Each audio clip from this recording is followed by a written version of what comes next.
आपके पास आ रही हूं। अगर हम भारत की बात करते हैं राजीव, तो भारत को युवा देश कहा जाता है, जहां अगर 35 साल से कम आयु की आबादी हम देखें तो यहां पर वो 65% से भी ज्यादा है और औसत आयु सीमा 29 वर्ष है। लेकिन जब राजनीति की बात करते हैं तो वो एक अपवाद, राजनीति का ये क्षेत्र रिटायरमेंट की उम्र को लेकर एक अपवाद साबित हो जाता है, जहां पर अनुभव जो है निर्विवाद रूप से युवा पर भारी पड़ जाता है। अब ऐसे में अब अजित पवार का जिस तरह से बयान सामने आया है, दोबारा से शरद पवार पर उन्होंने उम्र को लेकर ही निशाना साधा। उधर अभिषेक बैनर्जी भी कह रहे हैं कि क्षमता एक उम्र तक ही होती है काम करने की। बीजेपी की बात कर ले, जो एक वक्त तक 75 साल तक की उम्र सीमा तय कर चुकी थी, अब उन्होंने भी उन नियमों में बदलाव कर दिया है। महत्वाकांक्षा 2029 तक दिखाई दे रही है और उसका ताजा उदाहरण एमपी राजस्थान चुनाव में हमें दिखा भी।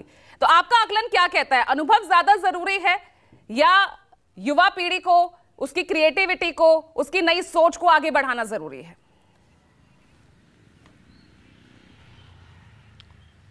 देखिए अब पूजा, पहली बात तो ये है कि जो आज हम ये डिबेट कर रहे हैं, ये पूरी दुनिया में इस बात पर डिबेट होती है कि आखिर राजनेताओं की उम्र की सीमा होनी चाहिए कि नहीं। न्यूनतम उम्र की सीमा तो निर्धारित है और अधिकतम की कोई सीमा निर्धारित नहीं है। पूरी दुनिया में डिबेट होती है।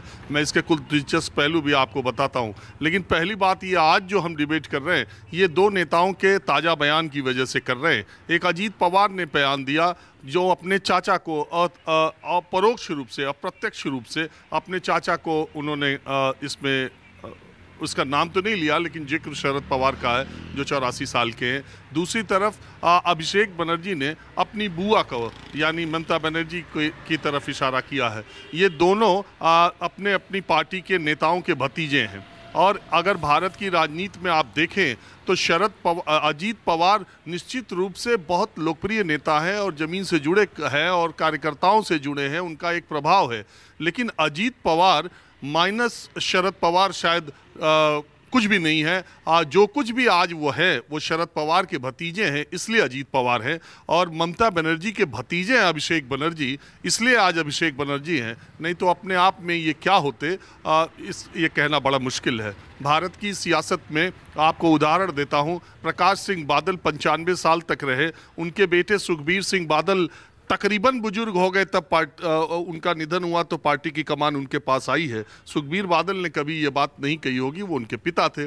आप करुणानिधि को देखिए, 95-96 साल की उम्र में उनका निधन हुआ। उनके इतने बाल बच्चे थे और सबकी अपनी एक राजनीतिक महत्वाकांक्षा थी। करुणानिधि के बारे में उनके किसी बच्चों ने तो ये बात नहीं कही कि उनकी उम्र हो जाए और रिटायरमेंट। आप देखिए स्टालिन को, मुख्यमंत्री स्टालिन नंबर 2 के नेता तमिलनाडु में अपनी पार्टी में बहुत दिनों से थे, लेकिन मुख्यमंत्री पद उन्हें तब मिला जब वो भी बुजुर्ग की श्रेणी में आ गए। लेकिन चूंकि वहाँ पिता थे इसलिए उनके बच्चों ने कोई बात नहीं कही। अब सवाल ये उठता है कि राजनीतिक विरासत के लिए उम्र की समय सीमा तय होनी चाहिए या उस नेता के कामकाज और फिटनेस के हिसाब से तय करना चाहिए। उम्र के लिहाज से मैं समझता हूँ कि ममता बनर्जी शारीरिक रूप से जितनी फिट है, बहुत कम नेता होंगे, क्योंकि आप जानती हैं उनका पैदल चलने की आदत बहुत ज़्यादा है, उनका खान पान बहुत नियंत्रित है। तो ममता बनर्जी तो अपने उम्र के लोगों में, मुझे लगता है देश भर में अगर सर्वे कराया जाए तो फिटेस्ट लोगों की श्रेणी में आती हैं।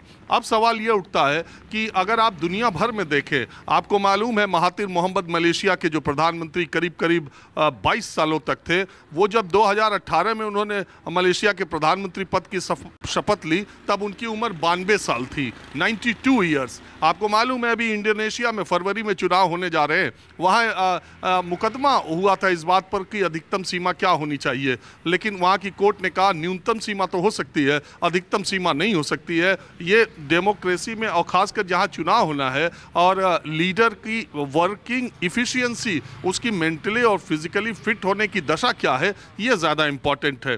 तो ये मुझे ऐसा लगता है, आप देखिए दुनिया के सारे लोकतांत्रिक देशों में देखिए, आप अमेरिका के राष्ट्रपति की उम्र देखिए, 77 साल की उम्र में जो बिडेन राष्ट्रपति बने हैं, और ट्रंप जो कि उनका कहते हैं कि अब वो फिट नहीं है, ट्रंप की उम्र भी कोई बहुत कम नहीं है।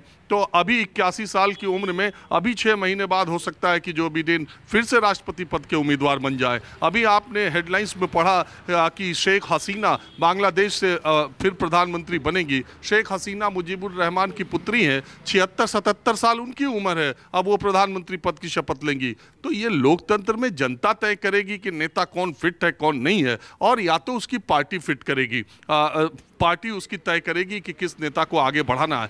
देखिए, सरकारी नौकरियों से इन पेशों को आप नहीं जोड़ सकते। सरकारी नौकरी के 2 आधार हैं कि उसकी समय सीमा तय की गई, उसकी उम्र की सीमा तय गई। पहला आधार ये है कि आदमी एक उम्र के बाद वो चुस्ती और शारीरिक और मानसिक तौर पे नहीं होती, इसलिए उसे रिटायरमेंट देना चाहिए। तो उसके भरण पोषण का इंतजाम भी सरकार पेंशन के जरिए करती है, जो अभी खत्म हो गया है। ओल्ड और न्यू का विवाद वो अलग है। तो एक व्यवस्था ये की जाती है। दूसरी व्यवस्था ये की जाती है कि सरकार की नौकरियों की सीमा संख्या सीमित है, तो उसमें नए लोगों का भी प्रवाह बना रहे, बेरोजगारी और ये सब चीज़ें न रहे, पुराने लोग रिटायर होते रहे, नए लोग भर्ती होते रहे, तो एक क्रम चलता रहता है। तो उसके लिए ज़रूरी है। लेकिन आप डॉक्टर, क्या आप कभी किसी डॉक्टर की उम्र देखकर कोई पेशेंट मरीज दिखाने जाता है कि डॉक्टर की एज क्या है, या डॉक्टर का अनुभव देख करके जाता है? आप वकील, बड़ा वकील 96 साल की उम्र में राम जेठमलानी मरे और निधन हुआ, और उसके साल भर पहले तक वो लगातार देश के सबसे बड़े मुकदमों के वकील बनते रहे। क्या राम जेठमलानी की उम्र देखकर कोई उनको मुकदमा लेकर के गया उनके पास? जजेस की तो रिटायरमेंट की एज हो सकती है, जज रिटायरमेंट के बाद भी प्रैक्टिस कर लेते हैं। तो जहां दक्षता एकमात्र पैमाना है, वहां पर मुझे नहीं लगता कि उम्र कोई पैमाना, ओनली नंबर्स के तौर पर इसको देखा जाना चाहिए। मैं बहुत सारे डॉक्टरों के नाम एक बार में बता सकता हूं जिनकी उम्र 75-80 के पार है, और आज भी बड़े से बड़े लोग कतार लगा के उन्हीं डॉक्टर्स को दिखाने जाते हैं, उन्हीं वकीलों के यहाँ मुकदमे देने जाते हैं। तो ये जो राजनीति की फील्ड है, तो ये जनता तय करेगी कि कौन नेता जीते, कौन किसके साथ जन समर्थन हो, या उसकी पार्टी तय करे। इस डिबेट में मुझे नहीं लगता कि राजनेताओं की उम्र कोई मतलब आता है। ठीक है, आपके इसी कंक्लूजन के साथ मैं अब चर्चा की शुरुआत कर रही हूं।